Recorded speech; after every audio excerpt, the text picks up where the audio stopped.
Welcome to Romance Tales by Mandy. Don't forget to subscribe and turn on notifications so you never miss a story. Now, sit back, relax, and let's begin.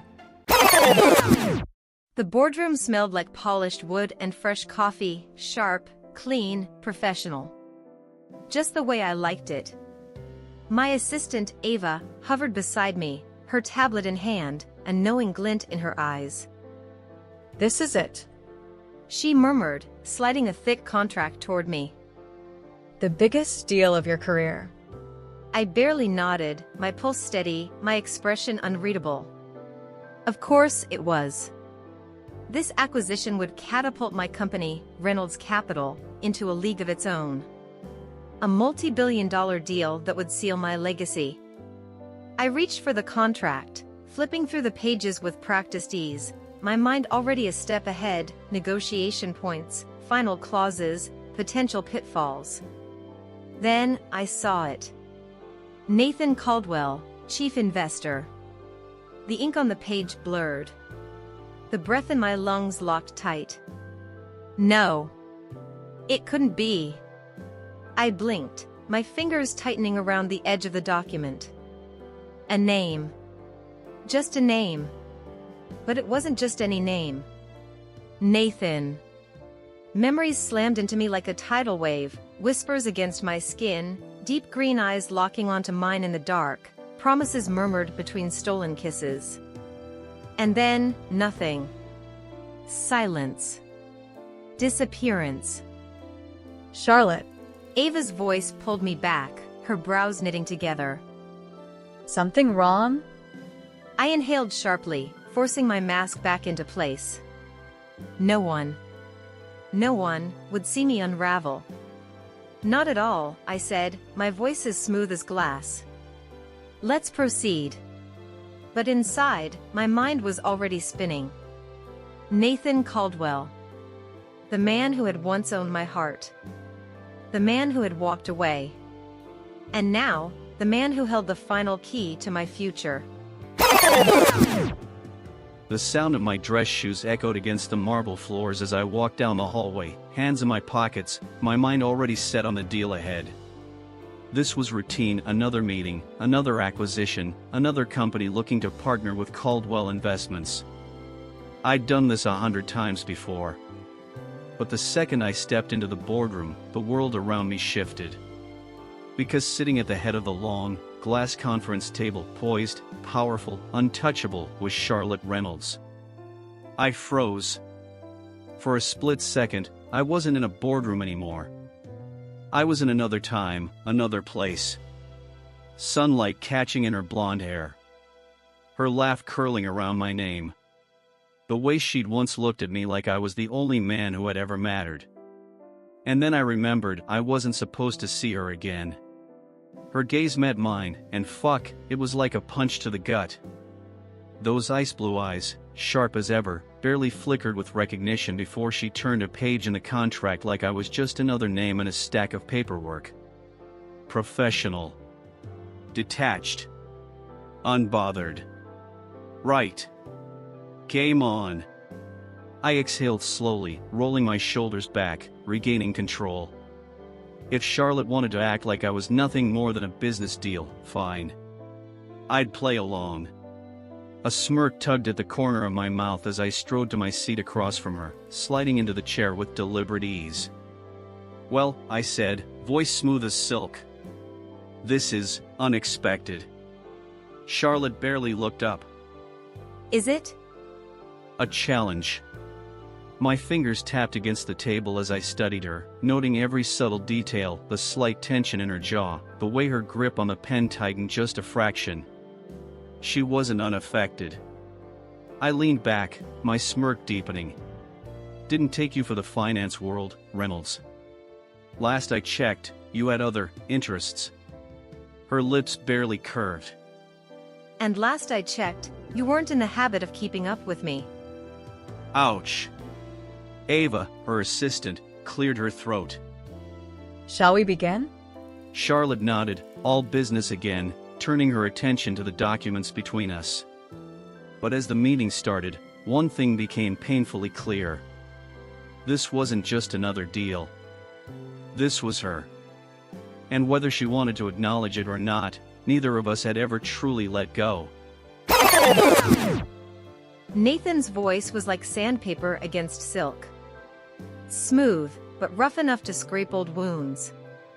I kept my expression neutral, my fingers wrapped around the pen as I flipped through the contract, willing myself to focus. Numbers. Figures. Terms. Not him. But it was impossible.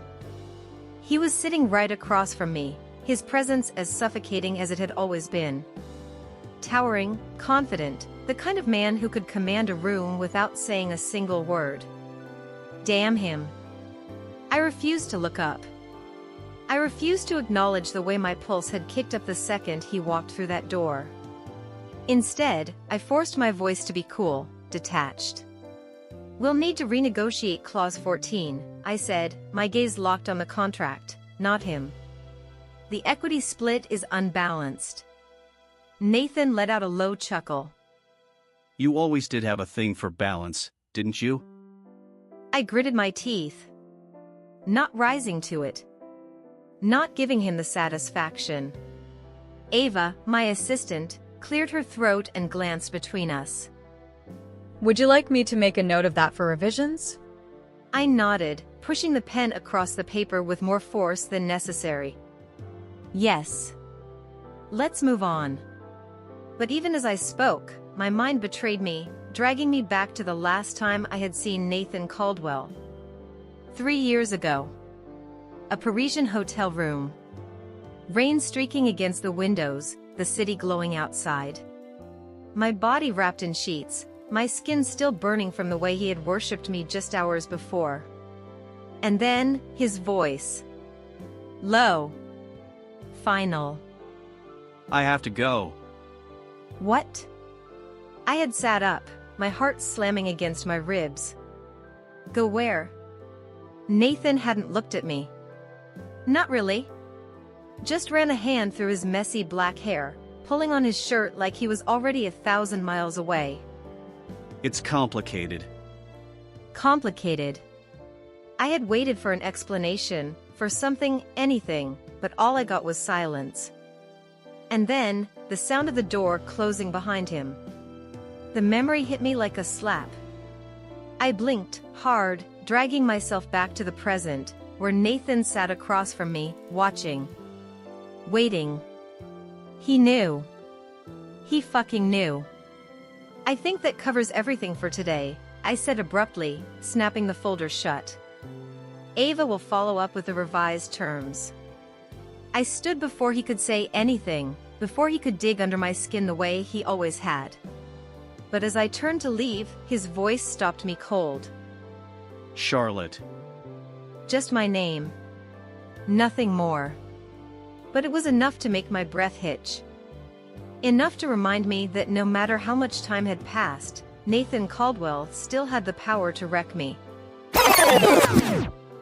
Charlotte Reynolds was an entirely different creature now. Gone was the woman who used to laugh freely, who used to look at me like I was something more than just another ruthless businessman.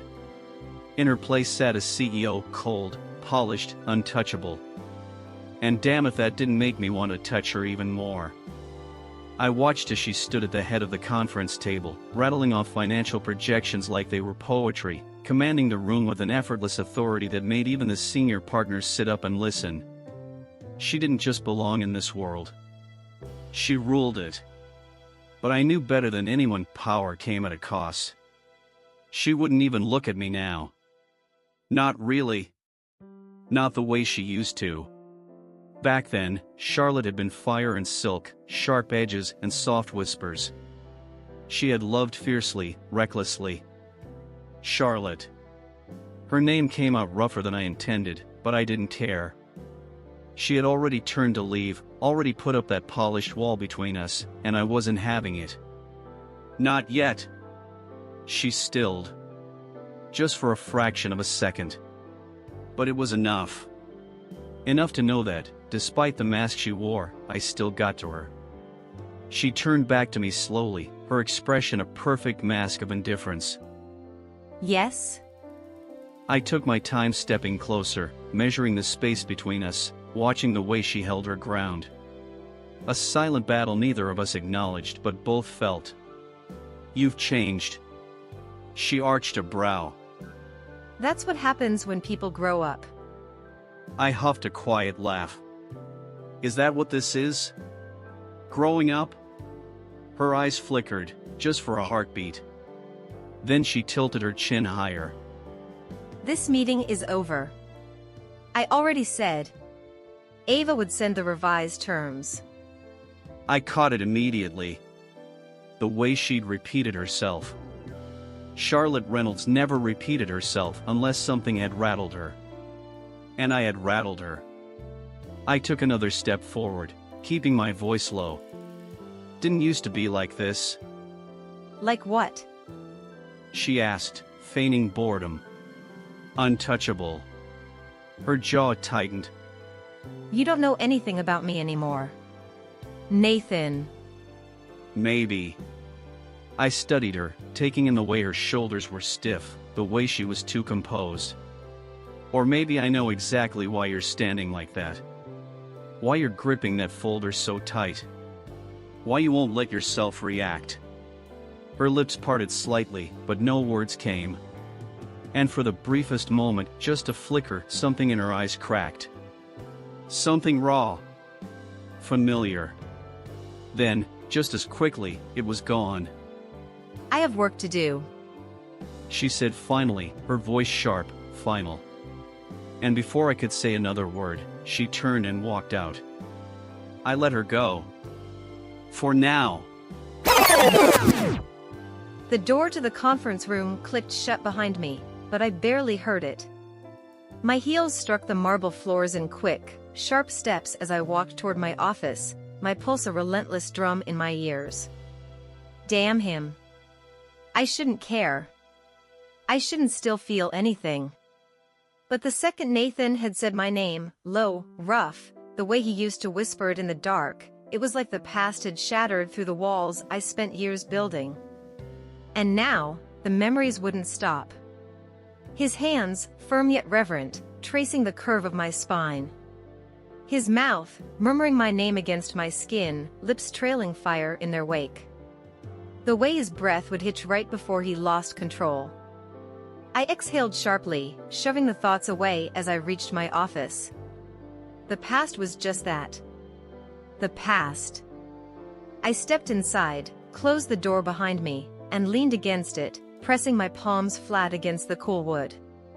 My reflection stared back at me from the floor-to-ceiling windows, my expression unreadable. Controlled.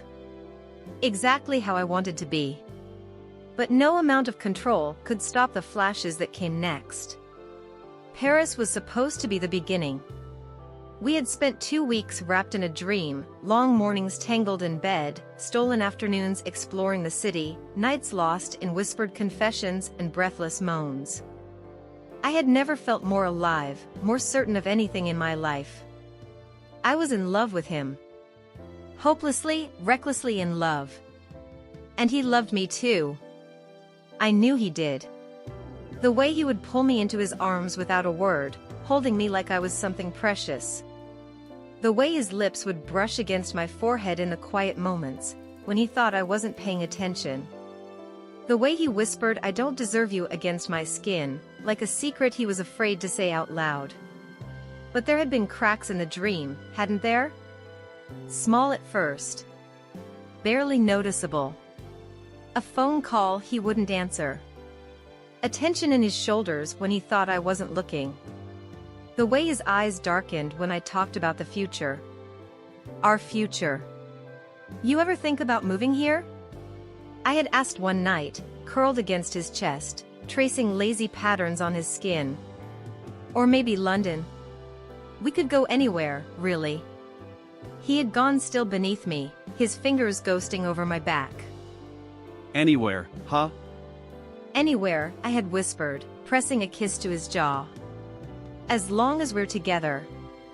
I didn't see it then. Didn't see the way his throat bobbed like he was swallowing something back.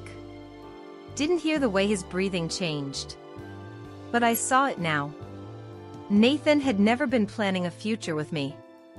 He had been planning his escape. I should have seen it coming. Looking back now, the signs were there. In the way Nathan's kisses grew more intense, almost desperate. In the way his hands lingered on my skin like he was trying to memorize every inch of me. In the way he looked at me, like a man standing on the edge of a cliff, knowing he was about to fall. And even after all these years, even after I had rebuilt myself from the ashes he left behind, the memory still sliced through me like a blade. Because I hadn't just lost him that night. I had lost the version of myself who had believed love was enough.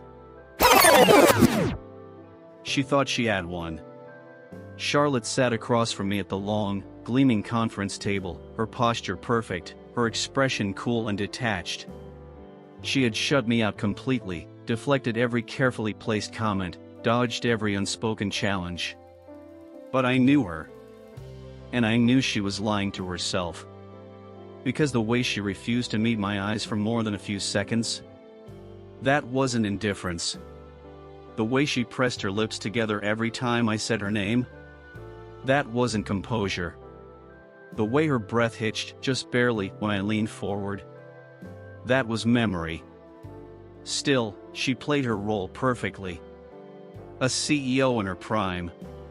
An untouchable force. But I wasn't just any man sitting at this table. And she wasn't just any woman. I let a slow, deliberate silence stretch between us before speaking. I have a proposal. She barely blinked. The contract terms are already being reviewed. There's nothing left to propose. I smirked.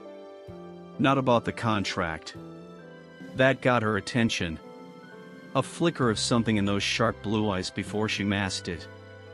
She exhaled, impatient. Nathan. Dinner. The single word landed between us, heavier than it should have been.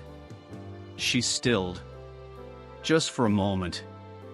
A blink and you'd miss it hesitation. But I didn't miss it. She set her pen down, tilting her head slightly. Dinner? To finalize the remaining details. I let my voice dip, just slightly, just enough to make it not about business. You said yourself there are still things to negotiate. She gave me a slow, measured look, as if she was debating whether or not I was worth her time. But I saw the way she gripped the armrest of her chair, the way her nails pressed against the leather. She was debating more than just dinner. For a long moment, she said nothing. Then, No. I grinned. No. I don't mix business with. She stopped herself, lips pressing together like she refused to let the rest of that sentence escape. I leaned back, letting my smirk widen. With what, Charlotte? Her eyes flashed. With distractions. I chuckled, shaking my head. Is that what I am now? A distraction? She stood abruptly, smoothing the front of her blazer, regaining control. Ava will follow up on the outstanding points. And just like that, she turned to leave. Again. But this time, I wasn't letting her off so easily. I'll be at the Sinclair at 8. She stopped mid-step. Didn't turn. Didn't acknowledge me. But I saw the way her shoulders lifted slightly, the way she took a slow, steadying breath before continuing out the door. I watched her go, my smirk never fading. She could fight it all she wanted. But she'd be there. I shouldn't have come. I knew it the second I stepped into the Sinclair, the restaurant's soft golden lighting casting a glow over the tables, the low hum of conversation filling the space. I shouldn't have walked through those doors. I shouldn't have let curiosity, or something far more dangerous, win. But when I spotted Nathan, already seated, his jacket draped over the chair, his sleeves rolled up just enough to reveal the strong lines of his forearms, I knew exactly why I was here. It wasn't business. It never was. He looked up the moment the hostess led me to the table, his sharp hazel eyes locking onto mine with that same damn intensity that always made my breath catch. For a second, just a second, I hated that my body still responded.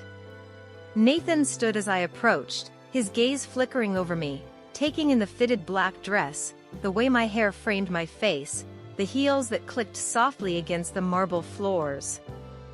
You came. I didn't want any loose ends in the contract, I said smoothly, ignoring the way my pulse betrayed me. Let's keep this professional. He smirked. Of course. Liar. I sat, and the moment I did, I felt it. The shift. The crackling heat beneath the surface, the tension stretching between us like an invisible thread, growing tighter with every passing second. We talked. At first, it was business. Safe, measured, a negotiation masked behind practiced words. But then the wine was poured. And then he leaned in just a little too close. And then his voice dropped, the way it used to when he whispered secrets against my skin. I saw the press release last year. He said, tracing the rim of his glass with his thumb. Your deal with Kensington Tech. That was impressive. I took a slow sip of my wine. I worked for it. I never doubted that.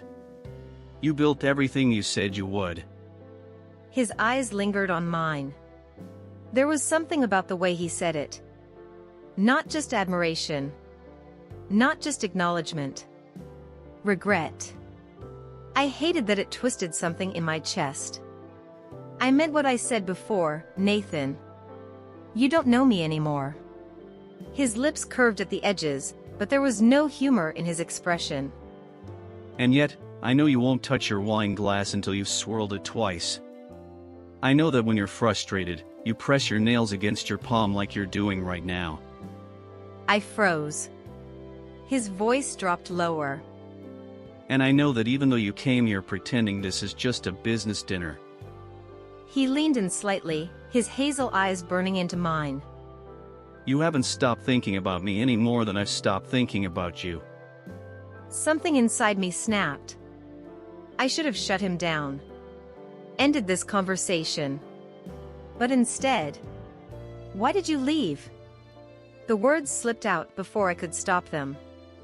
A muscle ticked in his jaw. For the first time that night, he hesitated. That was all the answer I needed. I exhaled sharply, pushing my chair back.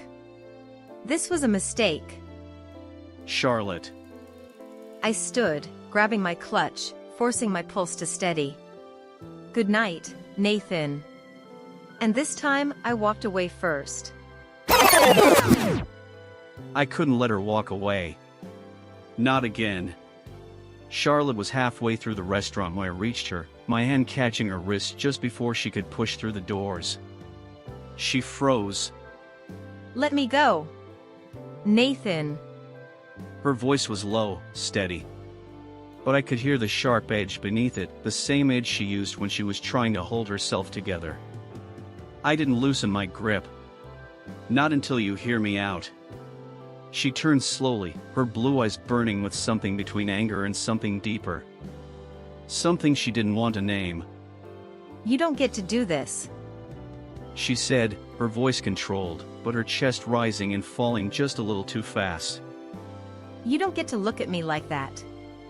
You don't get to act like you. Like I what? I stepped closer, my voice dropping. Like I never stopped thinking about you. Like leaving you was the biggest mistake of my life. She swallowed hard, but her chin lifted. You made your choice. I let out a rough breath, raking a hand through my hair. No, Charlotte. My choice was taken from me. That made her pause. Just for a second. But I saw it. The small crack in the wall she had built so perfectly around herself. I exhaled, my voice quieter now. I never wanted to leave you. That night in Paris. I didn't walk away because I wanted to. I walked away because I had no choice. She crossed her arms, but she didn't look away.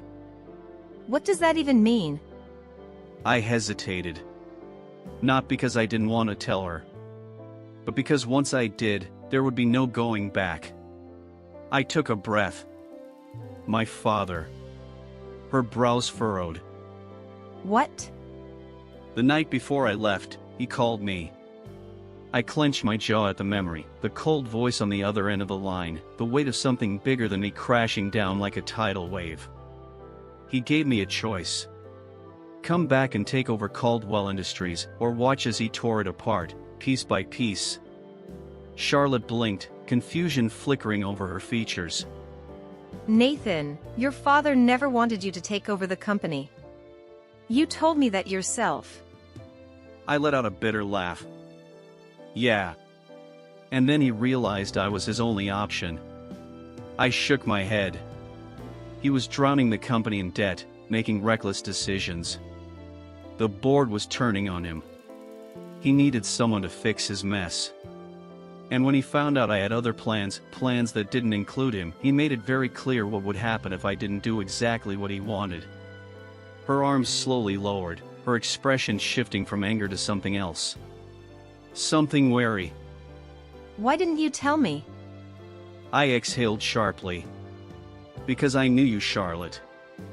I knew you would have told me to fight it, to let it all burn. But I couldn't. Too many people's jobs, their livelihoods. And I was 24. I didn't know how to fight him and still keep you. Silence stretched between us, thick and heavy. Her lips parted, but she didn't say anything. I took a slow step closer. I never wanted to leave you. And if I could go back, if I could change anything. I exhaled. I would have found another way.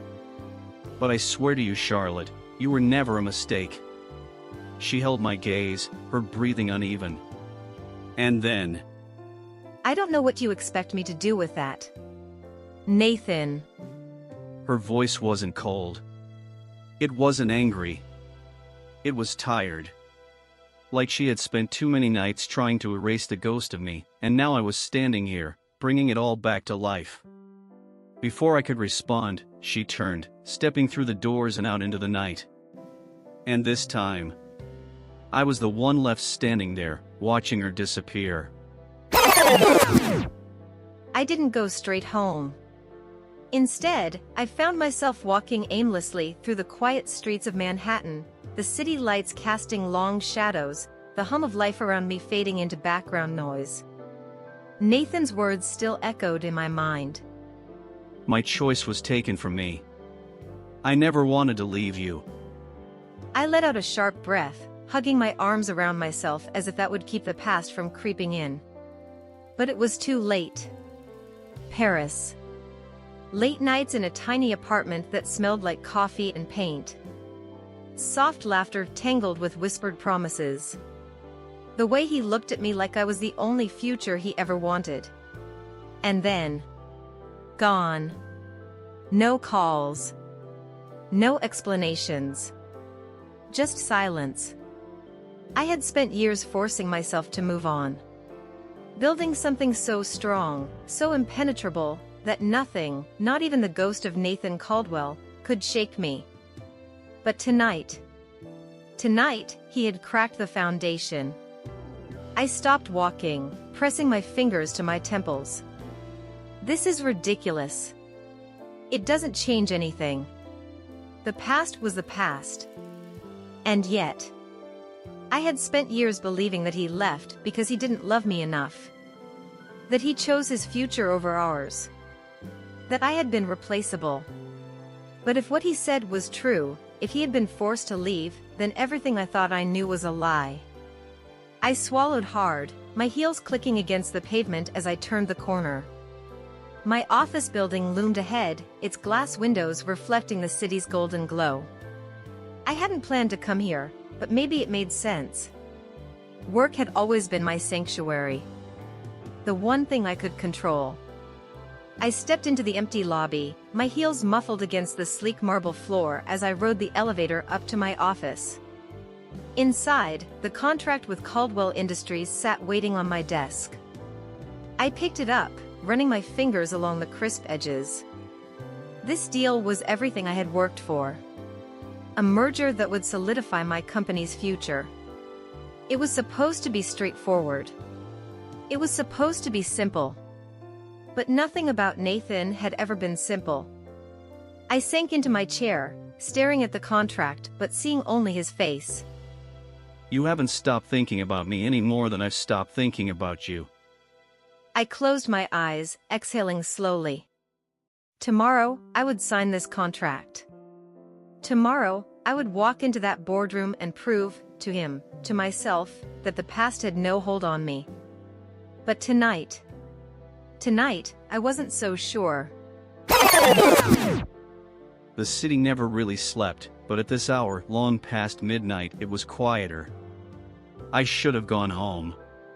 Instead, I was still in my office, the only light coming from the dim glow of my desk lamp and the panoramic skyline beyond the glass windows. The whiskey in my glass was untouched. My tie was loose, my jacket draped over the back of my chair. And my mind, still on her. Charlotte. The way she had looked at me tonight. Eyes blazing, lips pressed together like she was holding back words she wasn't ready to say. Was still imprinted in my mind. She was fighting it. Fighting me. And that only made me want her more. I leaned back in my chair, exhaling slowly. I had spent years convincing myself that she was part of my past, that leaving her was the only choice I had. But now that she was here, standing in front of me, fire in her eyes and steel in her spine, I knew the truth. I had never stopped wanting her. Never stopped needing her. And now, she was within reach. But she was also different. Stronger. Sharper. A woman who had built her own empire, who carried herself with a kind of effortless authority that commanded every room she entered. That same fire that once burned for me now fueled the walls she had built between us. But I had spent a lifetime navigating power plays and negotiations. And this tension humming between us wasn't so different. She wanted to pretend she was immune to me. That this was just business. That she could sit across from me, discuss contracts and legal terms, and not remember the way I used to whisper her name against her skin. She was wrong. And I was going to prove it. My phone buzzed on the desk, breaking through the silence. A message from Charlotte. Ava will send the final terms in the morning. We'll sign by the end of the week. Professional. Precise. As if she hadn't been standing in front of me hours ago, eyes flashing with emotion she didn't want to feel. I smirked. So this was how she wanted to play it. Fine. I could be patient. But not forever. I picked up my phone, my fingers moving over the screen. Understood. But business aside, we're not finished, Charlotte. Not even close. I hit send. And as I leaned back, waiting, I already knew. She wouldn't ignore it. I should have walked away. I should have turned on my heel and left before this conversation spiraled into dangerous territory. But I didn't. I was still here. Standing too close to Nathan Caldwell in the dimly lit corner of my office, where the tension between us had grown thick enough to suffocate. The deal was almost done. It should have been over. But the way he was looking at me, like he saw past every defense I had built, straight into the part of me that still ached for him, told me nothing was over. Not even close. Nathan, I started, my voice steadier than I felt. This is a mistake. His lips curved into something between a smirk and a challenge. Then walk away. I inhaled sharply. He knew I wouldn't. He stepped closer. I should have stopped him. I should have. But the scent of his cologne, something dark and familiar, laced with memories I had spent years trying to forget, wrapped around me, pulling me deeper into a moment I wasn't ready for. I lifted my chin, refusing to back down, even as my pulse pounded in my throat. "This changes nothing," I whispered. His eyes flickered with something dangerous. "We'll see about that." And then he kissed me.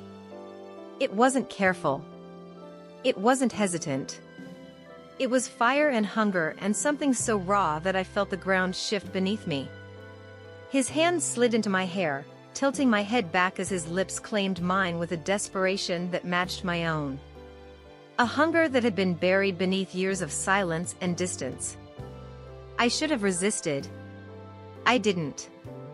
Instead, I found myself gripping the front of his shirt, pulling him closer as the past and present collided in a single heartbeat.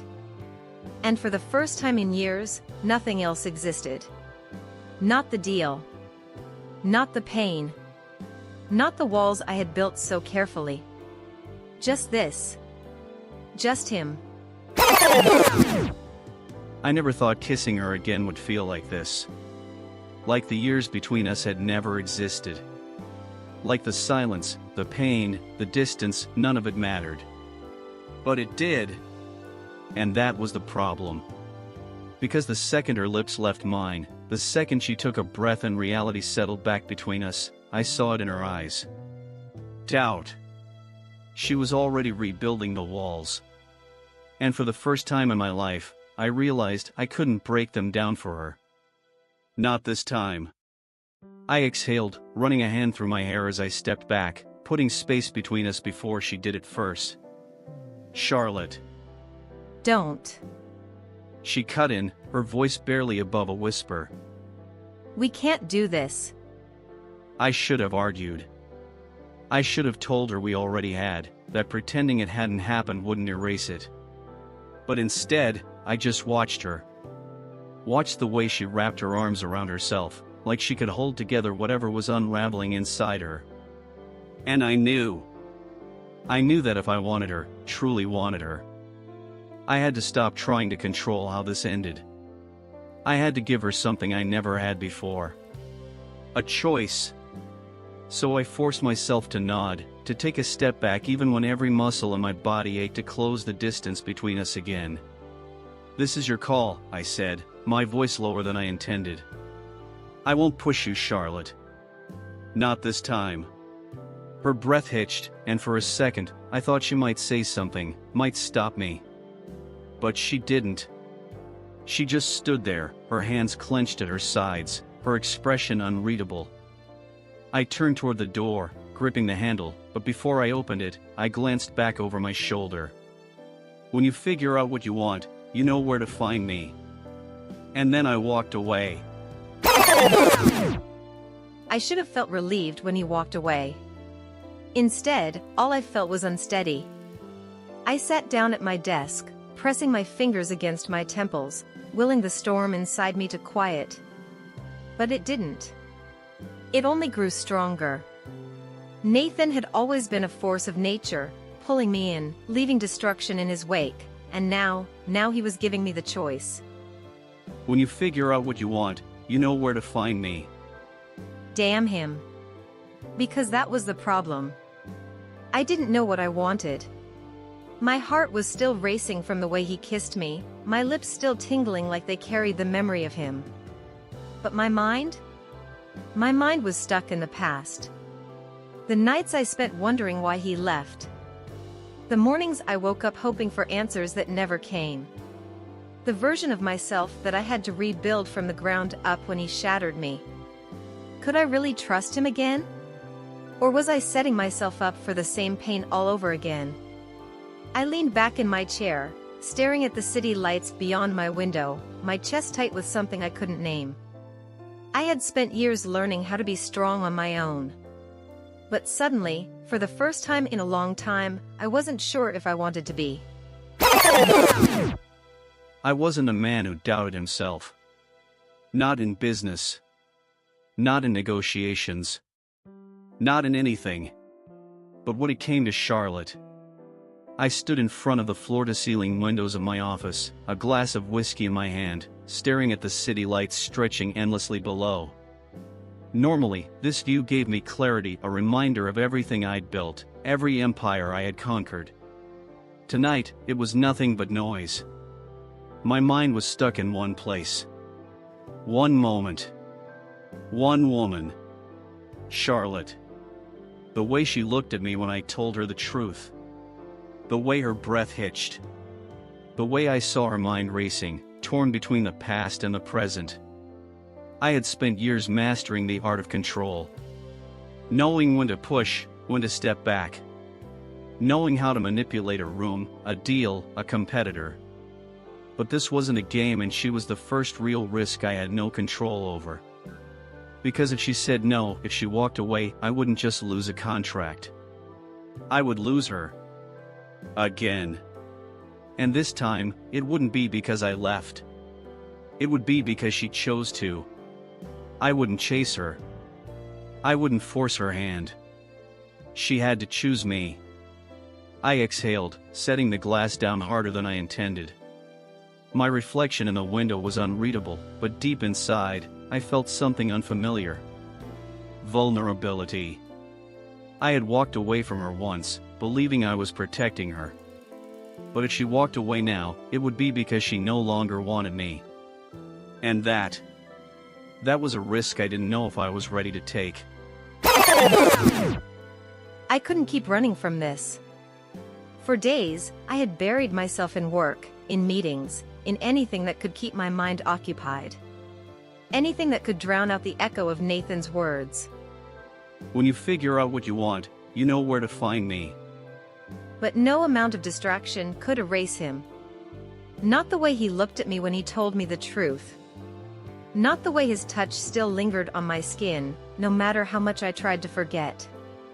Not the way my heart still ached for him, despite every reason it shouldn't. I stared at the contract on my desk, the numbers and legal jargon blurring together. This deal, my deal, should have been the only thing that mattered. The biggest moment of my career. But it wasn't. Not anymore. I could sign this contract, move forward, pretend nothing had changed. Or I could finally stop lying to myself. I pressed my palms flat against the desk, breathing deep, steadying myself. Then, before I could second-guess it, I grabbed my coat and headed for the door. Because I had made my decision. And I could only pray that I wasn't too late. I had convinced myself I was prepared for any outcome. That if Charlotte walked away, I would accept it. That I would let her go, no matter how much it killed me. I was a liar. Because the moment my office door swung open and she stepped inside, breathless, eyes blazing with something I couldn't quite name yet, every rational thought evaporated. She was here. She had chosen to be here. Charlotte. I breathed, rising from my chair, my pulse pounding. She didn't waste time. She walked straight to my desk, planting her hands on the surface like she had done in that conference room days ago. But this time, there was no distance, no shield of professionalism between us. I have a counteroffer. She said, voice steady, but I could hear the undercurrent of emotion beneath it. I raised a brow, forcing myself to keep my expression neutral, even as my entire body tensed. Oh. And what exactly are you offering? She swallowed, her throat working. Then, soft, but sure, she said, Us. The air between us changed. Heavy. Charged. I stepped around the desk, closing the space between us. I could feel the heat of her body, the tension humming between us like a live wire. She watched me, guarded, waiting. But I wasn't going to let her shoulder all the weight of this decision alone. Not this time. I exhaled, slow and measured, my voice low and raw. I don't want to win if it means losing you again. Her breath caught. For a moment, neither of us moved. Then, her fingers, tentative at first, reached for mine. I lifted her hand to my lips, pressing a slow, deliberate kiss against her fingers. Then, let's rewrite the terms. Charlotte. I murmured. Because this time, I wasn't letting her go. The pen felt heavier in my hand than it should have. The contract, pages and pages of negotiations, legal terms, carefully structured deals, lay before me. A culmination of everything I had built, everything I had fought for. And yet, as I pressed the tip of the pen to the paper, signing my name with deliberate strokes, my heart wasn't pounding because of the deal. It was pounding because of the man standing across the desk, watching me. Nathan. His gaze never wavered, dark and unreadable, but I could feel the weight of it, like he was memorizing every movement, every breath. I set the pen down, my fingers lingering over my signature for a second longer than necessary. "It's done," I said, my voice steady, but inside, I was anything but. Nathan's lips curled into the faintest smirk as he picked up the contract, flipping through it as if he needed confirmation. As if he hadn't been waiting for this moment as much as I had. Looks like we have a deal, then. His voice was smooth, controlled. But when his eyes lifted to mine, there was something else there. Something dangerous. Something inevitable. The air between us shifted. Because we both knew, this moment was never just about a contract. My pulse quickened as he stepped around the desk, closing the distance between us in slow, measured steps. I should walk away. I should thank him for the partnership, shake his hand, leave this office with my carefully constructed walls intact. But I didn't move. Because for the first time in years, I didn't want the walls. I wanted him. Nathan stopped in front of me, close enough that I could see the way his chest rose and fell with each breath. Close enough that I could catch the faintest hint of his cologne, the scent that had haunted me for years. He reached out, fingers brushing along the sleeve of my dress, barely a touch, but my body reacted like it was a live wire. "You're staring," I whispered. "So are you?" He murmured back. And then, before I could second guess, before I could stop myself, I reached for him. Nathan didn't hesitate. His hands were on my waist in an instant, pulling me to him, and then his mouth was on mine, firm, demanding, familiar. The past and present collided in that kiss. Years of longing, of unanswered questions, of words never spoken, it all unraveled, dissolved between us as his lips moved against mine. His hand slid up my back, fingers pressing into my skin as if he needed to prove to himself that I was real. That this was happening. I melted into him. Because, God help me, I had missed this. Missed the way he tasted. The way he made me feel, like I was the only thing that had ever mattered. I didn't know if this was our last kiss or the first of many.